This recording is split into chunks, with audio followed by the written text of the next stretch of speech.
I'd like to read you The Lion Who Wanted to Love by Giles Andre. This is one of my favourite picture books that I read endlessly to my children, and which is why my copy is a little bit battered. I hope you enjoy it. The Lion Who Wanted to Love.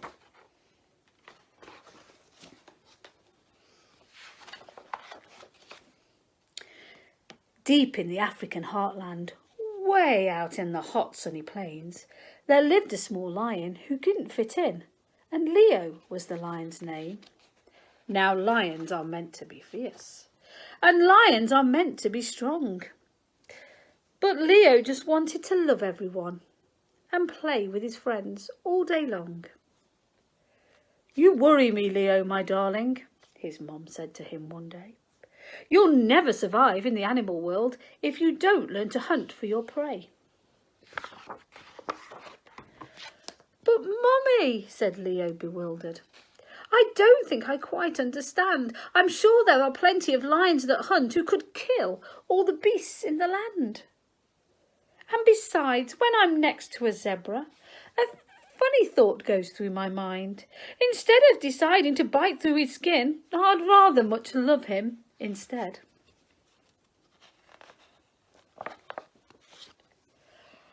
"I've spoken," said Leo's mum sternly.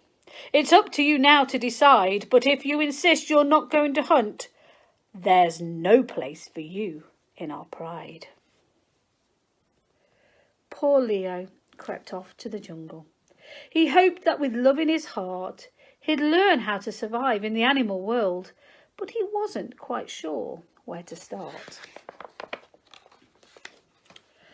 That evening, while Leo was sleeping, he woke to the thunder of hooves. And when he looked up from his lair, he could see a whole antelope herd on the move. Some leopards were running beside him, surrounded by thick clouds of dust. Leo thought quickly. He jumped to his feet. "I must help them," he cried. "Yes, I must." Then Leo caught sight of two injured young ones who couldn't keep up with the bunch. He knew if he didn't help them try to escape, the leopards were going to eat them for lunch. Leo took them way back to safety. He gave them some food they could eat. He licked their wounds clean till they both became strong, and he nursed them back to their feet.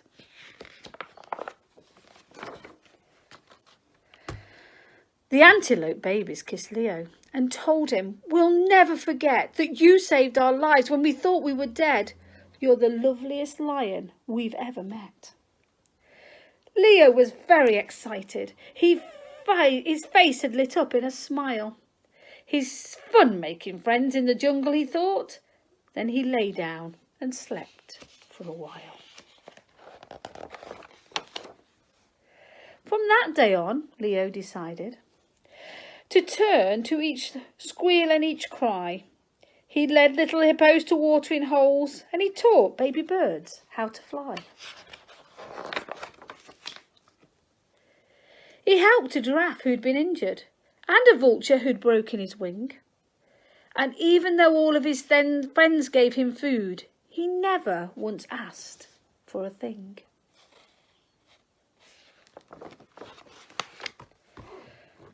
Then one day, beside a wide river, Leo heard a small animal scream. He ran to the bank and caught sight of a cheetah being swept really quickly downstream.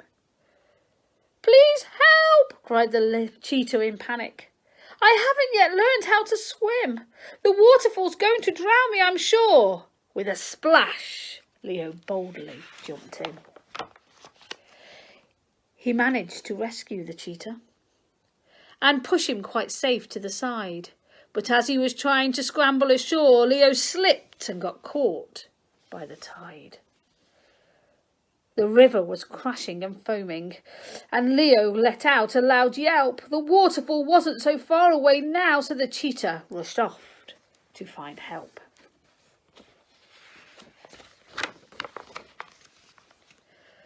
The friends Leo had in the jungle all raced to the bank straight away. They wanted so much to show Leo their thanks, and at last they'd now found a way. They climbed on the rocks through the rapids and linked themselves up tail and paw. An elephant wrapped his large trunk round a tree, which anchored them safe to the shore. And when Leo got to the rapids, a lioness dipped down her head.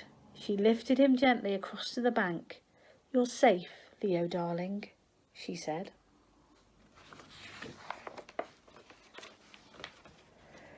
"My son, you're a brave little lion," she spoke in the humblest of tones. "I was wrong, now I see love can bring us together. Please, Leo," she said, "come back home." You've got to be strong to be different. And when you've got love on your side, you've got the most valuable gift that there is. We want you as king of our pride.